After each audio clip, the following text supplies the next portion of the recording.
आम हो या खास, सर्दियों के मौसम में सभी चाय को पसंद करते हैं।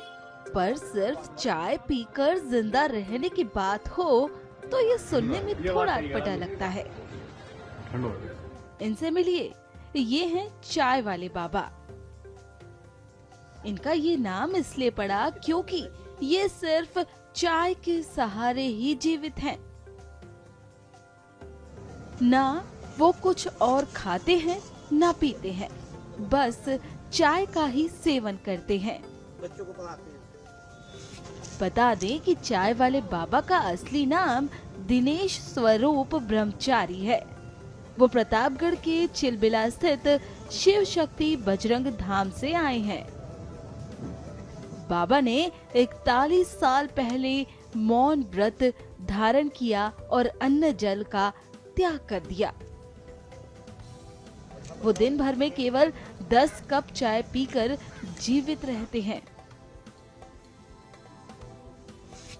उनकी ये साधना भक्तों और श्रद्धालुओं के बीच चर्चा का विषय है। और इतना ही नहीं, ये बाबा मौन रहकर सिविल सर्विसेज की तैयारी कर रहे बच्चों को भी पढ़ाते हैं। उनका पढ़ाने का भी तरीका अनूठा है। तो इनके शिष्य से जानते हैं कि आखिर कैसे वो इनसे शिक्षा ग्रहण करते हैं। महाराज जी से लगभग अब हम 4-5 सालों से जुड़े हुए हैं। उनके शिष्य हैं, वो हमारे मार्गदर्शक भी हैं। ईश्वर स्वरूप गुरु जी भी हैं, उनका हमेशा सानिध्य मिलता रहता है। जैसे भी हो, समय समय पे जो हमें जरूरत होती है उसका मार्गदर्शन भी करते हैं।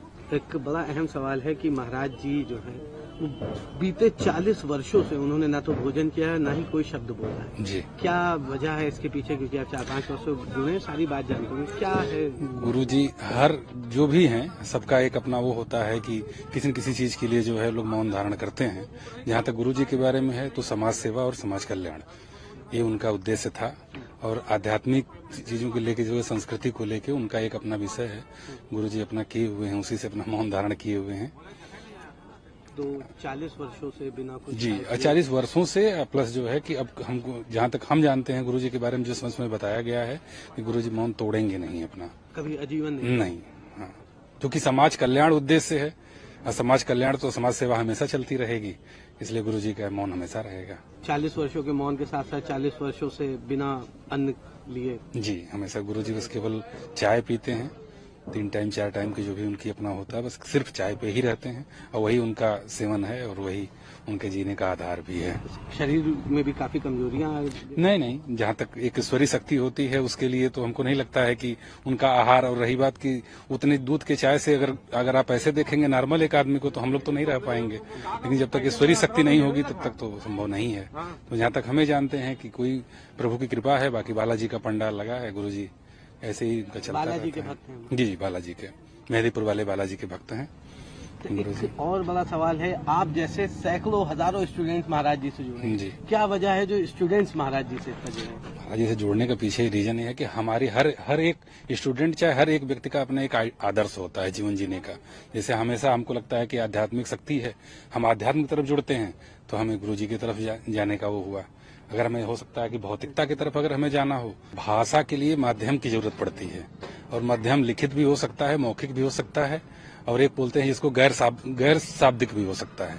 तो जहाँ तक गुरु जी का है, गुरु जी मौन है, लेकिन बाकी आप समझते हैं कि इशारों से, व्हाट्सएप से अपनी क्वेरी है। जहाँ तक आपने देखा कि लिख के तो हम अपनी क्वेरी उनको बता सकते हैं, बाकी गुरु जी लिख सकते हैं। और हमें नहीं लगता कि लिखित माध्यम जो है सबसे अच्छा होता है। जहाँ तक तो हम अपनी क्वेरी उनको बताते हैं, बाकी गुरु जी लिखते हैं। जी समय जैसे जैसे गुरु जी को समय मिलता है वैसे वैसे एनसीईआरटी का नोट्स हमेशा गुरु जी बनाते रहते हैं। और अगर हमारे कुछ प्रश्न हैं तो चूंकि हम आप तो थोड़ा सा इधर उधर व्यस्त भी रहते हैं, गुरु जी के पास जैसे टाइम मिलता है वो हमारे प्रश्नों के जवाब खोजे रहते हैं। और जहाँ तक होता है हर चीज में, चूंकि जहाँ तक है गुरु जी के पास अनुभव ज्यादा है, इसलिए उन चीजों को हमें लगता है कि कुछ चीजें ऐसी हैं जो उनसे हमें सीखने को मिलती हैं समय समय पे। क्या लगता है कब तक जुड़े रहेंगे अब गुरु जी? अब गुरु जी से जब तक है हम लोग तो हमेशा चाहेंगे गुरु जी रहें, हमारे बीच में रहें, हम लोगों का मार्गदर्शन करते रहें और ऐसे ही बने रहें।